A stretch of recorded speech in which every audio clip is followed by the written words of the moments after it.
नमस्कार दोस्तों, आप लोगों का फिर से स्वागत है मेरे YouTube चैनल पे।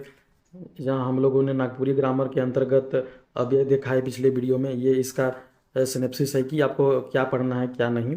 तो ये मैंने महत्व, परिभाषा और उदाहरण आप लोगों को बता दिया था, और इसमें से जो क्रिया विशेषण है ये पूरा खत्म हो चुका है दोस्तों। इसका पांचों भेद को आप लोग डिटेल में जान चुके हैं। इसका एग्जाम्पल को पढ़ते रहिएगा, इसके इसके जो भेद हैं इसके पांचों एग्जाम्पल को पढ़ते रहिएगा, नहीं तो भूल जाइएगा। तो आज आज हम लोग शुरू करेंगे संबंध बोधक अव्यय। तो चलिए शुरू करते हैं संबंध बोधक अव्यय। तो संबंध बोधक अव्यय क्या है? संज्ञा चाहे सर्वनाम कर साथ जुड़ के जब उकर संबंध दूसर वाक्य से लगाल जाएला तब उके संबंध बोधक अव्यय कहल जाएला। ये संबंध बोधक 5 तरह के होते हैं, उनका ये जनरल परिभाषा है दोस्तों। तो अब हम लोग ये पढ़ लीजिएगा। मतलब संज्ञा चाहे सर्वनाम कर साथ जुड़ के जब उकर संबंध दूसर वाक्य से बताएला। संबंध बोधक अव्यय कुछ नहीं करता है, ये दूसरे वाक्य से एक वाक्य को दूसरे वाक्य से संबंध बताता है। तो ये 5 तरह के होते हैं। तो 5 तरह को हम लोग डील करेंगे या एक एक करके देखेंगे। जनरली ये 5 तरह और भी होते हैं, लेकिन आप लोगों को नागपुरी में 5 तरह ही पढ़ना हो क्या होते हैं, और 4 तरह के वो आगे बताऊंगा। तो अभी चलिए शुरू करते हैं। काल सूचक, ये हम लोग देखते हैं आगे। काल सूचक यानी कि इसको कह सकते हैं काल सूचक संबंध बोधक अव्यय। इसको आप लोग कह सकते हैं काल सूचक संबंध बोधक अव्यय। तो क्या होते हैं? तो क्या जानकारी देगा काल सूचक अव्यय? देखिए, जेकर से समय संबंधी सूचना मिलेला, मतलब समय के बारे में बताएगा। जैसे देखिए यहाँ पर है कि से पहले, से आगे, कर पहले। मतलब कि इसको अगर वाक्य में देखिएगा तो कैसे होगा? मतलब कि तोर से पहले मैं यहाँ हूँ। तो क्या बताया? एक तरह का टाइम बताया, समय बताया, मतलब उससे पहले आप आए हैं। से आगे मतलब कि से आगे, तोर से आगे है समय काम करत हो। तो क्या बता रहा है? समय बता रहा है। तो उसी को बोलता है काल सूचक। ये काल और समय क्या होता है आप लोगों को काल चैप्टर में बहुत अच्छे से मैंने बताया। तो उसके बाद है कर पहले, मतलब कि तोर से पहले, उकर से पहले। तो क्या समय बता रहा है? तो काल सूचक समझ गए होंगे दोस्तों। अब हम लोग देखते हैं स्थान सूचक। स्थान सूचक जेकर से स्थान संबंधी सूचना मिलेला, मतलब जगह जगह कह सकते हैं, स्थान संबंधी सूचना मिलता है उसको क्या कहते हैं? स्थान सूचक संबंध बोधक अव्यय। तो मैंने सिर्फ स्थान सूचक लिखा है, आप लोग समझ जाइएगा। इसका मतलब क्या होगा? कर भीतरे, कर हेठे से कर माझे। मतलब घर कर भीतरे तो स्थान बता रहा ना कि घर में है। कर हेठे मतलब नदी कर हेठे, तो खेत कर माझे गछ आहे। तो इस तरह से अगर आप लोग वाक्य बना लीजिएगा नागपुर में तो समझने में आसानी होगा। अब चलिए हम लोग देखते हैं दिशा सूचक संबंध बोधक अव्यय। जैसे कि दिशा सूचक मैंने लिखा है, तो इसका क्या मतलब होगा? दिशा सूचक संबंध बोधक अव्यय। तो दिशा संबंधी सूचना देगा ये। तो एग्जाम्पल देखिए, कर चाइरो बटे कर आगे उदने। मतलब कि मोर चाइरो बटे छोड़ा मने आ है। तो क्या बताया? ये दिशा बताया। कर आगे, वो छोड़ा मनक आगे, छोड़ी मने नाचत हैं। तो क्या होगा? ये दूसरा दिशा सूचक हो गया। उदने, ईदने, ये नागपुरी वर्ड है दोस्तों। ई मतलब इधर, उधर को ईदने उदने कहते हैं। तो क्या बता रहे? दिशा बता रहा है। उसके बाद देखते हैं हम लोग समानता सूचक। क्या होता है? समानता संबंधी सूचना देख वाला शब्द। जैसे कर बराबर कर जैसन, समानता दिखा रहा, मतलब मोर बराबर तो याहिस, कर जैसन उकर जैसन कोई न खाए। तो वाक्य बनाइएगा तो समझ में आ जाएगा। समानता सूचक ये अव्यय है। समानता सूचक संबंध बोधक अव्यय है। चलिए हम लोग देखते हैं विरोध सूचक। विरोध सूचक क्या होता है इसको भी देखिए। विरोध संबंधी सूचना देने वाला पद चाहे शब्द वाला अव्यय को क्या कहते हैं? विरोध सूचक संबंध बोधक अव्यय कहते हैं।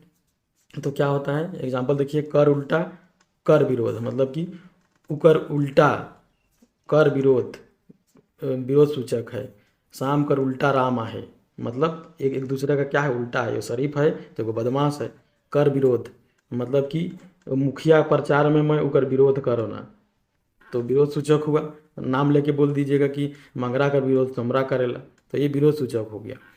तो नागपुरी में आप लोग 5 तरह के संबंध बोधक अव्यय पढ़िएगा तो काफ़ी है दोस्तों। लेकिन आप लोग जान लीजिए कि संबंध बोधक और जो होते हैं, मतलब एक बार खाली देख लीजिए आप लोग। जो आप लोग को पढ़ भी सकते हैं, नहीं पढ़िएगा तो भी चलेगा नागपुरी में। ये हिंदी के जो व्याकरण होते हैं उसे लिए गए हैं। तो नागपुरी में तो हिंदी का ही व्याकरण लिया गया है ना। तो आप लोग जानिए कि और क्या होते हैं।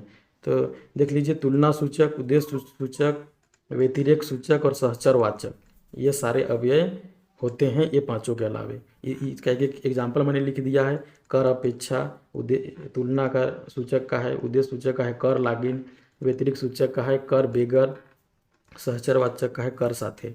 तो एग्जाम्पल में यूज कीजिएगा, समझ में आ जाएगा। बस एक बार देख लीजिएगा। इसके बाद हम लोग देखेंगे आगे अव्यय। दो अव्यय खत्म हो चुका है, क्रिया विशेषण और संबंध बोधक अव्यय। अब हम लोग देखेंगे समुच्चय बोधक अव्यय। ये तीसरा टाइप का अव्यय है दोस्तों, जो 5 बताया था ना उसका तीसरा है। दुई चाहे दुई से बगरा वाक्य के जोड़े के लिए जे पद चाहे शब्द के इस्तेमाल होएला उके समुच्चय बोधक अव्यय कहेला। इकर दुई गो भेदा है, तो समझ गए होंगे। दुई चाहे दू गो वाक्य, दुई से बगरा वाक्य को जोड़ने के लिए समुच्चय बोधक अव्यय का इस्तेमाल होता है। ये दो तरह के होते हैं, समानाधिकरण समुच्चय बोधक और व्याधिकरण समुच्चय बोधक। इस तो समाधिकरण समुच्चय बोधक का देखिए उदाहरण, और मुद्दा पढ़े लेकुन मकील जैसन, मैं घर जात रहो मकील नहीं जाए पारमो। ये एग्जाम्पल हो गया मुद्दा। तोर से सहिया जो राय चाहत रहो मुद्दा मोर भाई तैयार न खे। तो इस तरह से आप लोग वाक्य बना के याद करिएगा। व्याधिकरण अव्यय उसी तरह से देखिएगा। व्याधिकरण अव्यय, यदि तो तयो फिन की ई लेके माने की तो जाए कहत थीस, माने की तो नी जाबे। तो इस तरह से नागपुर में यूज होता है। तुम्हें मोर भाई रहीस तैयो मोर से लड़ाई कर दिले। तो इस तरह से आप लोग बना लीजिएगा सेंटेंस हर एक, तो याद हो जाएगा। व्याधिकरण और समुच्चय बोधक ये इंपॉर्टेंट है, एग्जाम में ये दोनों में कन्फ्यूजन होता है, तो यहाँ पर देख लीजिएगा। विस्मयादि बोधक उसके बाद हम लोग देखेंगे क्या होता है। ये सबसे आसान अव्यय है, जिस तरह से हिंदी के अव्यय हैं उसी तरह से ये विस्मयादि बोधक अव्यय है। इसमें आनंद, अतरज, खुशी, घिन, चेतावनी से जुड़ल पद के विस्मयादि बोधक अव्यय कहे ना। जैसे वाह, शाबाश, छी छी, थू थू, सावधान। तो बना लीजिएगा छी छी ईसन दिसिसला, वाह तो ये हिंदी जैसा है। थू थू तो ये विस्मयादि बोधक है, जिसमें कि आनंद, अचरज, खुशी, घिन, चेतावनी आपको जुड़ेगा। इसका आप लोग वाक्य आसानी से बना सकते हैं, बना लीजिएगा। चलिए हम लोग देखते हैं निपात, जो कि नागपुरी भाषा का पहचान है। निपात अगर हिंदी वाले या नागपुरी वाले नहीं सुने होंगे निपात, तो देख लीजिए, आज पढ़ लीजिए, समझ जाइएगा।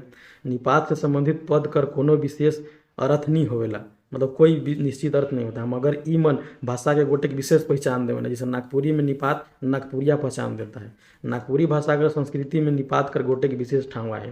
जैसे जून, कुन, सुन, सन, एथी, उथी, ठो, गो, ये सब का यूज होता है। जैसे कि तो घर जाबे जून बोला अगर कोई, तो जून का कोई मतलब नहीं हुआ, लेकिन जून यूज हुआ वहाँ पर, तो ये निपात है। कोई अर्थ नहीं होता है, लेकिन क्या करता है, विशेष पहचान देता है, मतलब नागपुरी होता है। जैसे कि बोलता है ना वो ठो, तो चार ठो छोड़ा मने जात हैं, तो 4 लड़का लोग जा रहे हैं कहने से ही मतलब समझ में आ जा रहा है, लेकिन यहाँ पर ठो यूज हो रहा है, मतलब ये नागपुरिया टोन दिखा रहा है। ठीक है, तो लास्ट में कंक्लूजन के तौर पे आप लोग इसको लिख लीजिएगा जेपीएससी वाले, कि नागपुरी भाषा कर मूल स्वरूप के बनाए रखे कर काम अव्यय करे न। इकर में क्रिया विशेष संबंधी विशेषता जबरदस्त आहे, जे भाषा कर मूल पहचान के बनाए रखेला। तो इस तरह से अव्यय खत्म हुआ दोस्तों। इसका ऑब्जेक्टिव के लिए मेरा टेलीग्राम चैनल ज्वाइन कर लीजिएगा। धन्यवाद।